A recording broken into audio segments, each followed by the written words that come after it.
गोमिया प्रखंड के धवैया पंचायत स्थित अपग्रेडेड राजकीयकृत हाई स्कूल में पीटीएम में मुख्य अतिथि के रूप में गोमिया प्रखंड विकास पदाधिकारी महादेव कुमार महतो उपस्थित हुए। उन्हें पारंपरिक रूप से स्वागत किया गया। इस विद्यालय को केंद्र सरकार की पीएम श्री योजना के तहत चयनित किया गया है। इस योजना के अंतर्गत विद्यालय को राष्ट्रीय शिक्षा नीति 2020 के अनुरूप एक मॉडल स्कूल के रूप में विकसित किया जाएगा।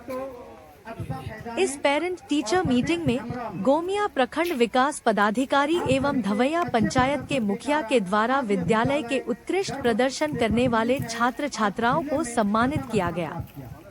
छात्र छात्राओं द्वारा रंगारंग सांस्कृतिक कार्यक्रम प्रस्तुत किए गए, जिसने उपस्थित अभिभावकों और अतिथियों का मन मोह लिया। गोमिया बीडीओ ने क्या कहा, आइए सुनते हैं।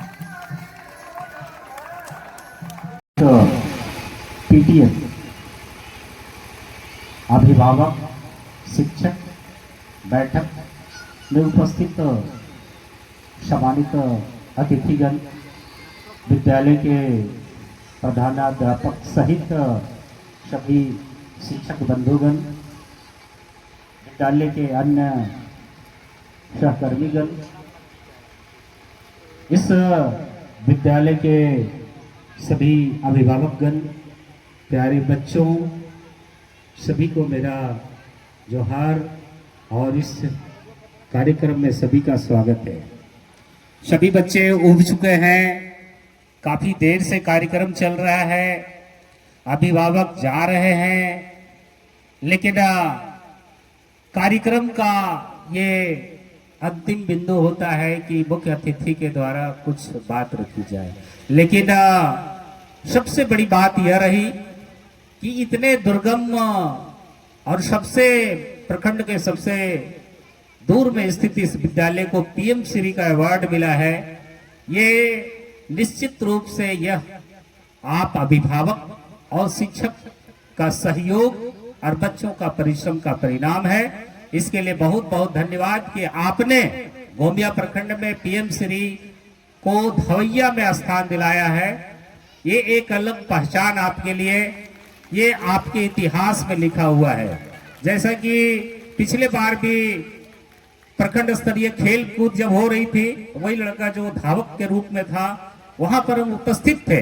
अब ये कल्पना कर रहे थे कि इतने दुर्गम इस क्षेत्र में वहां इस विद्यालय को जब देख रहे थे कि वहां कोई व्यवस्था नहीं है, फिर भी प्रखंड स्तर पर टॉप आया है, उसको हम मंच से ही बोल रहे थे कि और तेज दौड़ो। तो अच्छा लगता है तब जब संसाधन कम हो और प्रतिभा उभर करके सामने आती है। ये निश्चित रूप से ये इस विद्यालय को देखते हैं। यहाँ पर जो भी आपके अभिभावक और आपके बच्चे और आपके जो प्रधानाध्यापक ने जो संसाधन पर बात की है, निश्चित रूप से ये चार दीवारी होनी चाहिए, शौचालय होनी चाहिए। लेकिन हम कहते हैं मेरे पास जो वर्तमान संसाधन है उसी में लड़ करके हमको आगे बढ़ना है। और शिक्षा एक ऐसा तत्व है जो संसाधन को नहीं देखता।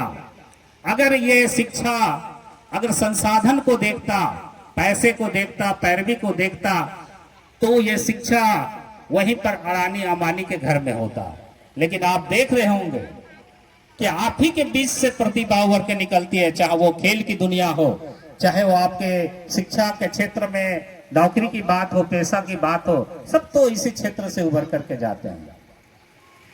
और अभी आपके बता रहे थे कि शिक्षा की एक ऐसी कुंजी है। आपके जो मंच संचालन कर रहे थे प्रजापति जी, उन्हें बताया कि ये शिक्षा निश्चित रूप से एक ऐसी चाबी है जिसके कोई भी क्षेत्र में जाएंगे, विकास की कोई भी ताला को खोल सकते हैं। लेकिन उसके लिए आपको, उस ताला के लिए आपको चाबी बनना होगा।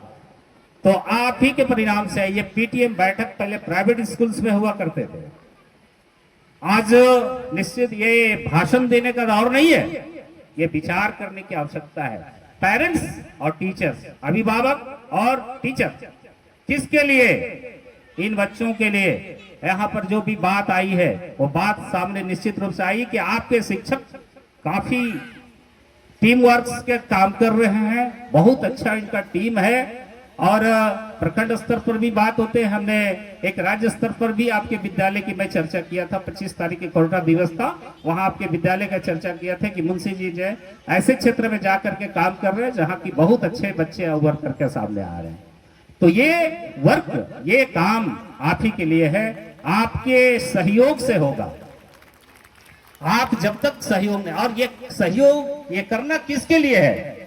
अब हमारी उम्र, हम आपके शिक्षक जो बनना था वो बन गए, आप अभिभावक हैं, आपको जो बनना था वो कर लिए, आपको अब बच्चों को करना है। ये जो सोना आपके सामने रखा हुआ है, अब इसको तराशने की आवश्यकता है, इसको चमकाने की आवश्यकता है। कैसे चमकेगा? ये दो ही चीज है, जब तक अभिभावक और टीचर जब तक मिल करके काम नहीं करेंगे, ये नन्हे बच्चे का जो भविष्य है वो चमकेगा नहीं। आपको मेहनत करने की आवश्यकता है। यह मंच भाषण का नहीं है, यह मंच विचार करने की आवश्यकता है। आप घर पर जाएं कि हम अपने बच्चों के लिए, आप अपने विद्यालय के लिए कि कैसे काम करें, इसको सोचने की आवश्यकता है। जिस प्रकार आप अपने घर में काम करते हैं कि हमारा बच्चा कैसे आगे जाएगा, हमारा घर परिवार कैसे आगे बढ़ेगा, इसलिए आप अपने स्कूल के लिए सोचिए, आप अपने बच्चों के लिए सोचिए। एक दिन ऐसा जरूर आएगा कि आपके जो नन्हे बच्चे हैं वो चमक करके देश विदेश में नाम करेगा। आप विश्वास करिए, सिर्फ विश्वास रखिए कि हमारे बच्चे में वो क्षमता है, वो क्षमता है। सिर्फ आपको आगे बढ़ाने की आवश्यकता है। आप भी सीढ़ी चढ़ते होंगे, घर में सीढ़ी चढ़ते हैं तो पहले ही सीढ़ी में ऐसा नहीं कि छत पर चले जाते हैं, एक सीढ़ी पार करते हैं, दूसरी सीढ़ी जाते हैं, तीसरी सीढ़ी जाते हैं। ऐसा नहीं कि आप पहले सीढ़ी जाते हैं और अचानक जो है छत पे चले जाते हैं। ऐसा है क्या? नहीं है। तो आपको अगर जीवन का लक्ष्य को प्राप्त करना है तो हर कदम को आगे बढ़ना